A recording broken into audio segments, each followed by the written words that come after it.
Hi, and welcome back. Here we go, another show. And on this show in particular, I would like to talk about when you were a child. Did you have dreams? Did you have fantasies? Fantasies, and I don't mean sexual fantasies, but I mean fantasy of being a movie star or being a writer, whatever it may be. Did you have a dream? I did. I went through scoliosis surgery, and back in the 60s it was very barbaric, and doctors really didn't know too much about it, so it was either a 50-50 chance you were going to make it. And my curvature of the spine was 60 degrees, so I was becoming a hunchback. And during that time, parents did not talk to their kids. My mother in particular never said that she was going to take me to a hospital in Chicago, because we lived in Gary, Indiana, and leave me there, which is what happened. Now I remember probably at the age of 12, 11, my mother left. I was taken into a room, a cast room as they call it, C-A-S-T, and I was going to be fitted for a cast from here up here all the way down. And I was going to have 2 surgeries, and they were going to take a bone out of one leg, fuse it to the middle of my back. 2 weeks later, do a second surgery, take a bone out of the other leg, and fuse it to my back, which is what they did. So they made the cast in the cast room. I had to lay on a stretcher and dry, and no one was talking to me. Now I think at that point in my life, mentally, as afraid as I was, and didn't know what was happening to me, I became mentally strong at that point. I wasn't angry, I was frightened, but I just kept quiet. Now, moving forward as I got older, it took me like 2 years to get out of the body cast. I had to learn to walk all over again. There was no physical therapy that the doctors would send you to. They would tell my mother, just teach her how to swim and it'll strengthen her back. Well, that never really happened. So I kind of took over. And everything they said to me that I couldn't do, I was going to do. So there was my strength mentally, because I was alone. So during my teen years and going up as I got older, I loved Barbra Streisand. Funny girl, funny lady, all her movies. She was strong. I needed somebody to copy. I couldn't copy my mother or anybody in my family because I wanted to move out of Gary, Indiana. Being raised as an only child, I learned to fantasize about being like Barbra Streisand. Then Cher came along. I adore Cher. And I just watched the other day on Amazon, they have a documentary on Cher. And Cher said one thing in that I really, really knew it was true, and I always lived by it.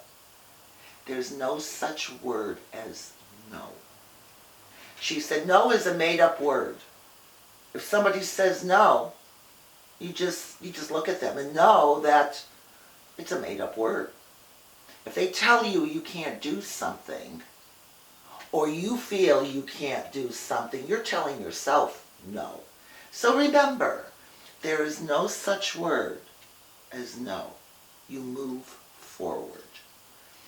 So with that being said, you learned, or I learned over the years, that when someone would tell me no, or if I had rejection, that would fuel my fire. No other person has the right to say no. Now, if you're applying for a job and you don't have the qualifications, that's another story. But in this, remember, you can do whatever you want to do. And you can fail. And you can pick yourself up. And you can keep going. Because there is nobody around you that is going to say to you, well, you shouldn't do it, you failed. Your loved ones are probably the ones that are more biased. So going to them for advice, unless they're really honest, this doesn't help you. They're going to say, oh, I don't want to see you go through this. I feel so bad you're going through this. Oh, don't do it again. And you kind of cuddle up with a blanket and you suck your thumb and go, okay, I won't do it anymore. Don't do that. Every person out there, it doesn't matter who you are, you can do whatever you're thinking of. Now, if your panic and anxiety now is triggering and holding you back, well, that's a mental thing where you say to yourself, okay, I have a fear. I want to go for my dream. I want to go for this. And then you imagine all the things that could happen bad. You're already down the road, you've made a right turn at the stop sign, and you've got everything negative, bad going on. Stop. Back up. Because you don't know what's on the other side. You're going to learn something. Or if you make yourself go down that road, you might see a fork in the road. And that fork in the road perhaps will take you on a different path to what you want to achieve. So when I say to you on the last show, do one thing you've been afraid of. Try it. Go down that road slowly. Come to the fork. Take a deep breath and give it a try. What's going to happen is you're going to build up your self-esteem. You're going to build your insides up with confidence. And you're going to get ideas of how you can make it much better.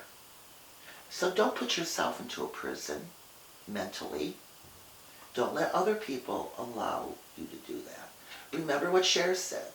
There is no such word as no. And believe me, that is so true. Now, moving along, on this show, I just want to bring up that if you are really at a point where you want to go see your doctor and you really need help, sometimes the anxiety and panic can cause a fog. Sometimes you need to clear that fog out in order to heal yourself. Now, I did end up, after probably 3 years, going to a therapist. My doctor had recommended. Luckily, we got along. Our energies were good together. I liked him. I still like him.